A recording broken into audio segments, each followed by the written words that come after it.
Lise Siriani de Sainte-Marie-de-Beauce est la fondatrice des troupes Les Danseurs de Sainte-Marie, de l'ensemble folklorique Manigance, qui a représenté le Québec dans plusieurs pays, et du festival Couleurs du Monde, qui a accueilli des danseurs de partout dans le monde. Ayant à cœur de faire découvrir le patrimoine vivant, toute sa vie, elle s'impliquera dans le monde culturel. Voici l'extraordinaire histoire de Lise Siriani. Je suis née en 1946 à Montréal. Je suis enfant unique, pas de frère, pas de sœur. Je découvre par des photos que j'ai été élevée, en fait, par mon arrière-grand-mère, qui s'appelle Eva, puis que j'aime encore d'amour, même si ça fait 60 ans qu'elle est décédée. Une chose qu'on prend des photos, parce que c'est ce qui nous permet de voir des liens. Peut-être, à très bas âge, à un moment donné, j'ai des photos très peu avec ma mère. Mais mon arrière-grand-mère est toujours là, toujours avec moi. Je ne sais pas vraiment exactement où est-ce qu'on habite, mais ça, c'est pas grave. Et puis un jour, par les albums photos que ma mère a fait, je vois arriver un Marcel Demers. Alors là, pour moi, c'est mon père, Marcel Demers, et ma mère, Noëlla, qui est de racines italiennes. Mon grand-père, du côté de ma mère, est italien. Donc, ce que je vois et ce que je me rappelle, parce qu'à un moment donné, on a quand même des flashs de notre enfance, je suis toujours chez mon arrière-grand-mère. Mes parents sont très peu fortunés. Mon père, Marcel, est chauffeur de taxi. Ma mère, elle est serveuse dans un restaurant, dans plusieurs restaurants finalement. Et puis, ils habitent en chambre. Alors, moi, je sais que j'ai passé quelques moments chez mes parents. Je vois encore la rue Saint-Hubert, mais c'était surtout les fins de semaine. À ce moment-là, comme eux, ils avaient juste une chambre, je dormais dans une chaise-lit quand j'allais les voir. Et je revois aussi la toilette commune pour l'étage des chambreurs. Tout ça pour dire que dans les fêtes, j'étais avec mon arrière-grand-mère jusqu'à un jour où est-ce que, à ma deuxième année, ma mère trouve que je suis trop gâtée par mon arrière-grand-mère et décide de me placer au pensionnat pour que j'aie une belle éducation. Puis dans le fond, ben ça l'a choqué un peu. Mais je la voyais pas presque, ma mère, à ce moment-là. Donc, je me retrouve pensionnaire. À l'époque, dans les années 50, pensionnaire veut dire tu es au couvent toute l'année, tu pars avec ta grosse malle que j'ai encore, avec tes vêtements qui sont, tout est quand même, tout le monde est pareil, hein, tu sais, tout le monde, c'est soit la robe, soit la tunique, ça dépend du couvent. J'étais comme ça à l'Assomption. J'ai été aussi à Sainte-Catherine à Montréal. Et là, je découvre une famille, moi. Tu sais, quand tu vas au couvent, d'autres se plaignent que c'est pas le fun. Moi, j'ai adoré mes années de couvent parce que les religieuses, c'était une famille avec les autres amis. Que là, j'avais du monde avec moi. Et on avait des droits de visite le dimanche, entre 2 et 4, je pense. Ma petite mémoire me dit ça. Comme Lise parle beaucoup, elle perd souvent son droit de visite. Alors ça faisait choquer vraiment beaucoup ma mère qui prenait l'autobus pour venir me voir à l'Assomption, pour se faire dire à la porte, OK, mademoiselle Demers, parce que c'est mon nom de fille, n'a pas droit de visite cette semaine. Et puis là, ben, je gardais les choses qu'elle m'apportait. Ça a duré jusqu'à ma cinquième année scolaire. Pour la première fois, ses parents louent un appartement tout près d'une école publique. Cinquième, sixième, septième année, je suis allée à l'école publique. Je dormais dans le salon. Encore là, c'était un 3 appartements. C'est l'époque où est-ce que j'ai connu un peu plus ma famille italienne, parce que pour les fêtes genre le Noël où on allait chez la famille de ma mère. Mais à un moment donné, tout ça s'est coupé, il y a eu des brouilles, là, puis je les ai pas revus. Mon père, qui était toujours chauffeur de taxi, prenait le taxi pour faire le dimanche une petite sortie en famille. Ça, c'était le fun. Ma mère, Ma mère, j'ai su plus tard son histoire à elle. Aujourd'hui, je comprends. Mais à l'époque, elle était très hyper protectrice. Tu sais, j'avais pas le droit, moi, d'aller avec les autres comme ça. Sinon, et là, tu vas voir un lien. Sinon, je pouvais aller à la salle paroissiale faire de la danse folklorique. Fait que là, ça part de là, cette histoire-là. Finalement, j'arrive à dans ce temps-là, on finissait 7e année, puis ensuite, on arrivait 8, 9, 10, 11, là. Je suis retournée pensionnaire, puis j'avais développé le goût de devenir médecin, donc en soins, et missionnaire, ce que mon père n'a pas trouvé drôle. À cette époque, pour devenir médecin, elle doit faire son cours classique. La 3e année, ma mère est malade beaucoup. Je dois rester à la maison, m'en occuper. Finalement, l'année d'après, je retourne faire ma dernière année, mais entre les deux, je me retrouve avec un emploi d'été. Ma mère travaillait comme serveuse à un club de golf. Et à cet endroit-là, mon poste de travail est juste vis-à-vis la porte d'accès, d'entrée au chalet du golf. Tous les jours, arrive un jeune homme qui vient s'acheter un chocolat et qui passe devant, tu comprends? Alors, il s'appelait Vincent. Il s'appelle Vincent. C'est en 1961 quand même. Cette histoire avec ce jeune homme qui s'appelle Vincent Siriani. Regardons ça, encore de l'Italie dans ma vie. L'histoire se continue encore jusqu'à aujourd'hui. Et Vincent est à ce moment-là, je ne sais plus s'il était assistant ou laveur de bâton. En tout cas, il y a toute une hiérarchie là, dans ce monde-là. Mais l'hiver, ces gens-là, ce qu'ils font, c'est qu'ils s'en vont en Floride. Hein? Ils passent l'hiver en Floride. Fait que moi, l'hiver, je suis retournée pensionnaire. Et ça s'est fait sur quelques années, ça. Lui en Floride, moi, j'étais encore pensionnaire. Et là, j'entreprends, il y a un 6 mois où j'ai pas l'âge pour commencer le cours. Mon anniversaire était en janvier. Et puis là, ça prenait 18 ans pour commencer le cours d'infirmière à l'Hôtel-Dieu de Montréal que j'avais choisi comme hôpital. Je commence mon cours d'infirmière, je continue de fréquenter Vincent. Puis aujourd'hui, avec du recul, ça m'amène à dire que oui, comme infirmière, on me disait que j'avais beaucoup d'empathie, tout ça. J'aimais soigner les gens. J'aimais particulièrement travailler avec les aînés. Et je me suis impliquée dans la vie de l'école d'infirmière. Encore un lien. Je me suis occupée de la vie culturelle de l'école. J'organisais des spectacles à l'auditorium, pas juste pour l'école, mais aussi tout le public. Et j'ai eu le plaisir d'accueillir Félix Leclerc, les Cailloux. C'est toute l'époque des chansonniers. Chanter est devenu là aussi pour moi quelque chose qui me faisait du bien. Donc, guitare, je chantais moi-même aussi. J'ai donné des petits concerts ici et là, bien humblement. Hein, je ne suis pas devenue une artiste, là. Comme activité secondaire pour moi, pour sortir de l'école, qui était juste tout près du Mont-Royal, l'Hôtel-Dieu de Montréal est en bas, j'allais à toutes les semaines aux soirées de danse folklorique. Fait que là, c'était encore là des façons d'occuper mon temps. Je gradue en 67. Ma mère aimait beaucoup Vincent. C'était important pour elle, son beau Vincent. Puis, mais quand on a pris la décision, Vincent et moi, qu'on allait se marier en février 67, tout juste après ma graduation, de façon plus personnelle, ma mère n'était pas vraiment contente parce que elle me reprochait de ne pas avoir travaillé pour repayer un peu tous les sous qu'elle avait investis pour mon éducation. Ça l'a fait C'était pas le fun, ce bout-là, là. Et puis, donc, on se marie, Vincent et moi. Une chose qui était triste, un peu plate même, je dirais, c'est qu'à mon mariage, mon père ne m'a pas servi de témoin parce qu'à ce moment-là, il était séparé. Mes parents s'étaient séparés. Donc, j'ai été un petit bout de temps sans voir mon père. Même plusieurs années.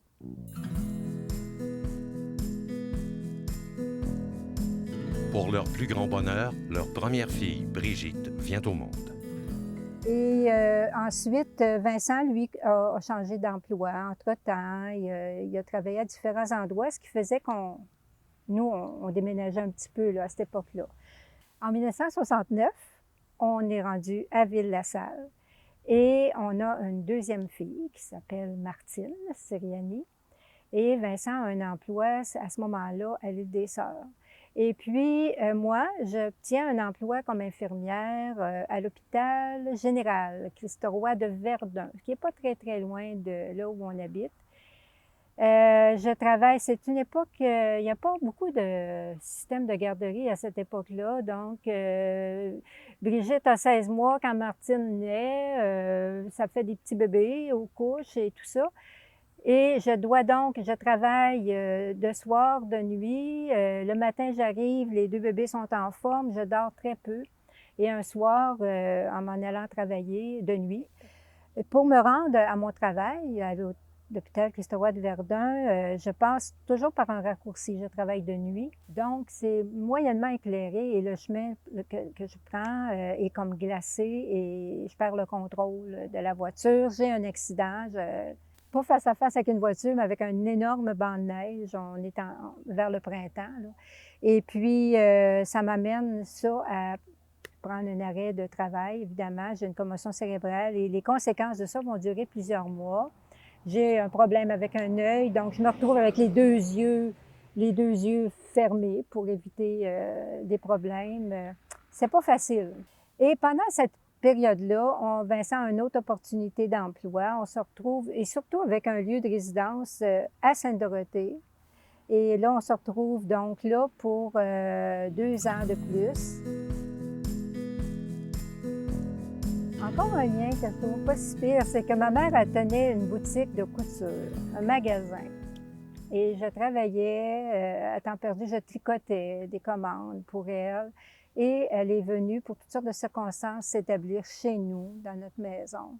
C'est pas un bout facile parce que tu as ta mère qui arrive, tu as tes 2 enfants, tu as un mari qui travaille très fort avec des longues heures, moi qui n'est pas tout à fait en forme. Elle s'en vient avec son chien, ses affaires, son tempérament, sa cigarette. Ça a fait des conflits, là, tu sais. Et tout à coup, un jour, en 73, Vincent a une offre d'emploi à Sainte-Marie-de-Beauce. Donc, entrevue au club de golf. Et moi, pendant ce temps-là, ce que je découvre, chemin faisant, en ville, il y a un cinéma, Théâtre Jacob. Tu sais, je voyais un couvent, je voyais, tu sais, ce que moi j'avais vécu et cette ambiance de petit village où j'étais pensionnaire, où, tu sais, hey, on serait bien ici, hein? Fait que lui a une entrevue, 2 entrevues, etc. Et finalement, il y a eu l'emploi. On est toujours ici depuis ce temps-là. Et donc, on s'établit d'abord à la Seigneurie, première semaine. C'était un motel, ça. Il y avait des chambres. On a été là. Ensuite, on a loué un chalet près du club de golf. Ensuite, on est resté sur Saint-Patrice pour finalement se retrouver avec notre belle résidence sur la rue des Saules. Alors ça a été ensuite 40 années de toutes sortes de découvertes. La vie a continué. Hein? On dit c'est ça la vie, bien c'est ça. Nos filles étaient rendues à aller à l'école. Lise Siriani obtient un poste d'infirmière à la pâtisserie Vachon de Sainte-Marie. J'ai travaillé chez Vachon comme infirmière avec Dr Étienne Lévesque, Dr Néron. Ensuite, de là, pour occuper mon temps et aussi m'occuper de mes filles, bien, je me suis impliquée dans diverses choses, le comité à l'école. Il y a eu le club de patinage, je me suis impliquée, Brigitte patinait, il y avait des cours aussi avec Martine pour c'était comme du macramé. Et moi, regardons ça, est-ce qu'il y a de la danse folklorique à Sainte-Marie? Là, on me parlait que ça, c'était des vieilles affaires, tu sais, mais là, je disais, non, c'est pas ça que je veux dire. Les danses de d'autres pays aussi, là, et là, j'ai fait quelques approches. On connaissait pas trop ce que je voulais dire. Jusqu'à ce que le directeur des loisirs de l'époque, Serge Côté, me dise, on va l'annoncer. Ça n'a pas de nom, là.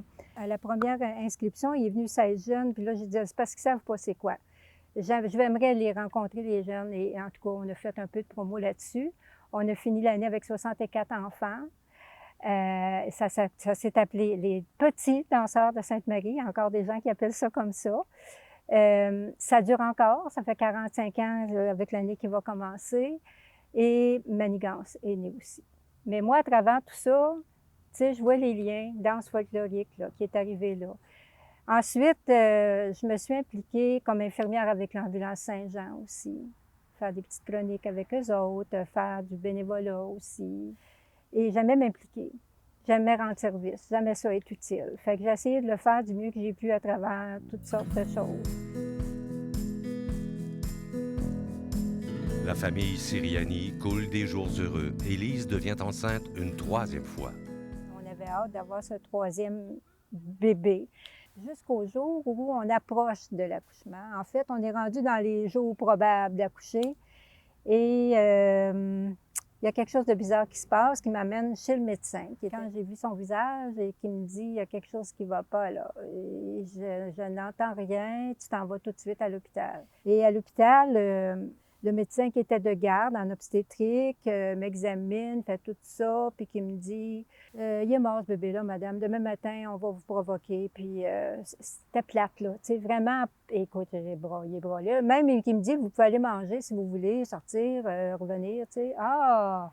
Et effectivement, le lendemain, on a provoqué l'accouchement. J'ai eu un garçon que j'ai pas voulu voir vraiment. J'ai vu qu'il avait des cheveux comme les autres foncés. Mais j'ai regretté ça, de ne pas l'avoir vu. Ce pénible deuil dure plusieurs années. Lise trouve du réconfort en plongeant dans sa passion. Pour passer à travers tout ça, bien, je me suis vraiment concentrée sur ma grande famille de danseurs de Sainte-Marie, l'école de danse qui était de plus en plus grande. J'affectionnais tellement les enfants. C'était comme, bien, j'ai mes filles, mais tu sais, c'était comme ma famille aussi, et les mamans et tout ça. Donc, aller jusqu'au fait qu'en 86, finalement, j'ai complètement laissé ma carrière de ma profession d'infirmière pour m'occuper que de culture, de la danse folklorique. Je suis devenue animatrice aussi plus tard et aussi fondé avec des amis le festival Gigantfête, Couleurs du Monde, et accueillir des artistes comme je le faisais quand j'étais à l'école d'infirmière. C'est drôle, la vie. C'est ça, ça a permis des beaux échanges culturels. Je suis très fière de ça. Manigance est née. Ça nous a permis de constater combien notre culture est importante aussi. On accueille les autres, mais c'est important aussi d'avoir le respect de sa propre culture. Et ça, j'en ai fait mon cheval de bataille en étant impliquée dans plusieurs comités au niveau du patrimoine vivant, que ce soit à Sainte-Marie, à Québec, Montréal et plus loin, au niveau canadien aussi.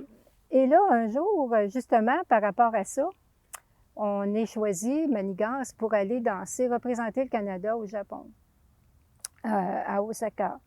Et donc, à travers tout ça, ma mère, que je voyais moins depuis qu'on était rendu ici à Sainte-Marie, qui me reprochait d'être loin, bon, de ne pas la voir assez souvent. Entre-temps aussi, elle a fait un AVC. Elle était rendue dans un lieu d'hébergement. Et avant de quitter pour le Japon, je l'appelle pour lui dire « Inquiète-toi pas, maman, je ne serai pas là pour 2 semaines, mais en revenant, je te rappelle » et tout ça. Quand je suis revenue du Japon, je lui ai téléphoné et elle pleurait, mais elle pleurait, je ne comprenais pas tout ce que c'est qui se passait, pour me dire qu'elle avait quelque chose à me dire. Et je ne m'y attendais pas là, mais vraiment pas là, pour me dire que Marcel Demers, c'était pas mon père. Alors, mon père biologique, je ne le connais pas, je n'ai aucune idée. Elle m'a parlé en pleurant, en sanglotant au téléphone. Je ne comprenais pas comment toute sa vie, elle avait pu garder ça secret, mais c'était comme ça à l'époque, je pense. Semble-t-il que c'était un beau jeune homme, bon, une histoire probablement d'un soir ou quelque chose comme ça. Mais finalement, la famille de Mers, que moi j'ai tout le temps connue et considérée, tout le monde, personne ne me l'a dit, tout le monde le savait. Mais moi, je suis naïve, je crois les gens, jusqu'à preuve du contraire. Ce que ça a fait, ça, c'est qu'elle est décédée. J'ai pas pu avoir plus d'informations que ça sur lui. J'ai parlé avec sa sœur, qui était au courant de tout ça, mais qui, finalement, tu sais, ça reste un trou, là, dans... J'ai pas tellement cherché à le combler, parce que, bon, c'est ça. Marcel Demers, mon père. Donc, je ne l'ai pas vu pendant quelques années. Et puis, un jour, surprise, il se pointe à Sainte-Marie. Je ne sais plus trop comment, la mémoire me manque. J'ai trouvé trace de lettres, mais je ne peux pas vraiment aller trop dans les détails. On se revoit à ce moment-là. Et ensuite, encore, je le perds de vue pendant plusieurs années, jusqu'au moment où je reçois un appel d'un hôpital à Montréal me demandant de me rendre. Il me nomme comme étant sa fille. Je dis oui. Et là, ils ont besoin vraiment d'une autorisation pour l'opérer à sa tête. Et en tout cas, il y a plein de blessures. Il aurait été apporté, amené à l'urgence. Il avait été découvert inconscient sur un trottoir, apparemment battu. Et de ça, je ne l'ai plus revu ensuite. Je ne sais même pas aujourd'hui. J'imagine qu'il doit être décédé, là. Quand je raconte tout ça, puis que je repense à toutes ces années-là, je revois des beaux moments avec des personnes extraordinaires, ça je tiens à le dire beaucoup. Je revois entre autres les belles expériences vécues avec les enfants, les danseurs, les ados, adultes aussi, des voyages, des choses qu'ils n'auraient probablement jamais découvert sinon. Je pense, entre autres, au séjour qu'on a fait à Epcot Center où on a donné une dizaine de spectacles là-bas. On a eu la chance de danser comme seule invitée pour la visite de la reine Élisabeth, de Sa Majesté, en 90 ou 91. Des événements extraordinaires. Représenter le pays à différents endroits et ça continue encore aujourd'hui, ça me fait chaud au cœur. En fait, dans les expériences, on a vécu aussi des moments de télévision. Dans des émissions très populaires à l'époque. Moi, je suis contente de leur avoir fait vivre ces choses-là, de les avoir vécues avec eux autres, d'avoir connu des gens qui ont appuyé ces idées-là. Ça me fait chaud au cœur aussi de recevoir les témoignages de ces jeunes-là devenus adultes qui ont compris, qui me témoignent des valeurs qu'elles ont reçues. Ça me fait tellement plaisir. Ici, à Sainte-Marie, grâce finalement au travail de Vincent qu'il a obtenu à l'époque au club de golf, moi, pendant ce temps-là, je me suis vraiment épanouie dans la vie culturelle, dans la sauvegarde, de faire ce que je peux pour la sauvegarde du patrimoine vivant, la nôtre, notre culture. Et puis, je vois des jeunes aujourd'hui qui sont sortis de tout ça avec de belles expériences. Je pense aux Jarrets Noirs, je pense, tu sais, il y a eu la Grande Débâcle, il y a eu beaucoup de bébés, si je pourrais dire. C'est une grande famille. Et puis, pour conclure tout ça, c'est que j'ai eu l'occasion aussi d'être remerciée. On ne le fait jamais pour ça, mais j'ai eu des beaux moments de reconnaissance, que ce soit par la Ville de Sainte-Marie ou encore au niveau provincial avec le ministère de la Culture. Tout ça, ça fait chaud au cœur de voir que c'est reconnu. Aujourd'hui, je suis un petit peu plus derrière. Ça fait bien mon affaire aussi d'être rendue là. Dans les dernières années, j'ai pris plaisir à joindre les cercles de fermières, celui de Sainte-Marie, de partager mes connaissances au niveau du tricot, de partager mes connaissances, mes expériences de coordination avec eux autres. Aujourd'hui, je suis comblée, je pourrais dire ça comme ça.